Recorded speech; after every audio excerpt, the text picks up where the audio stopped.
So, I'm out here setting up another trail cam. And yes, pardon my orange, it is muzzleloading season right now. The reason I'm not hunting today is because it's bloody hot out here.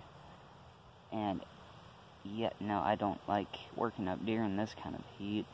It's only like freaking 78 degrees or something like that right here today. So I went ahead and skipped today because of the heat, but I just wanted to give, anyway, a couple of tips on setting up a trail cam. First one being, this one should come without saying, but you kind of want to set your trail cam up in a spot where you're going to get activity. Whether you're setting one up off to the side of a trail, kind of hence the name trail camera, but you could set one up right beside, say, a pile of corn or some form of attractant of that nature, like corn. I think it's Wild Game Innovations that makes the persimmon crush stuff that I like to use. It brings them in good here anyway. Or like you could set one up off to the side of a salt lick or stuff like that, you know. Number 2, something that I've had to learn the hard way once or twice, is making sure you get your camera set up at the right level. Like, say, if you're looking over, like, say, an open flat field, you want to set it up at the right height. Like, say, 3 to 4 foot or so. Making sure you're able to get as much as possible in each shot. Or if you're hunting over like a hillside, I hope y'all can see that slope good enough. Tank, calm down. But if you're hunting over like a fairly steep hillside, you want to go ahead and drop it down quite a bit, actually. Like the one that, another one that I just put out, like I had to set it down basically at the very base of the tree, because the hillside is so steep right in there.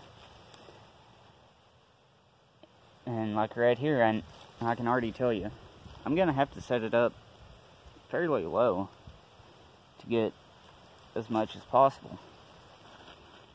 How do you do that, you ask? Well, my redneck way. See that camera lens right there? Yes, no, maybe so, I hope so. Right up there at the top.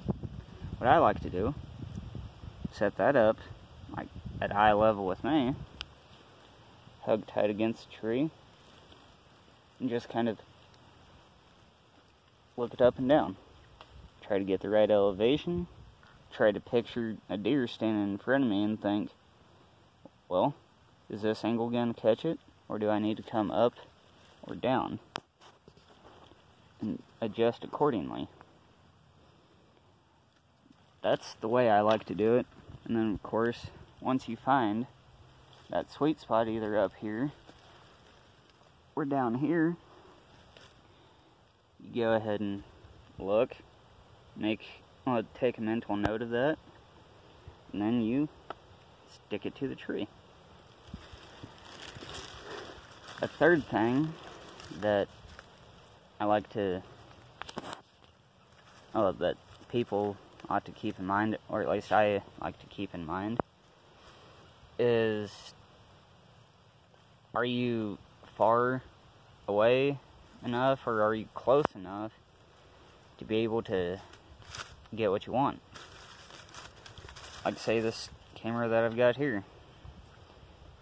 If I remember right, it's got a 50-foot capture range, or trigger range, however you want to put it. like, no, it's got a 50-foot viewing range and a 30-foot trigger. Something like that, anyway. It'll capture anything, it'll take a picture of anything, really, that's within about 50 foot. Like 50, 60 foot, something like that. But it'll, like say, a deer, squirrel, whatever, has to be 30 foot away to trigger it. So, you really need to adjust your distance accordingly. It needs to be within that range to actually take.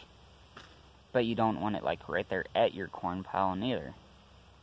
Because, especially if a mature buck catches on, he ain't gonna like it.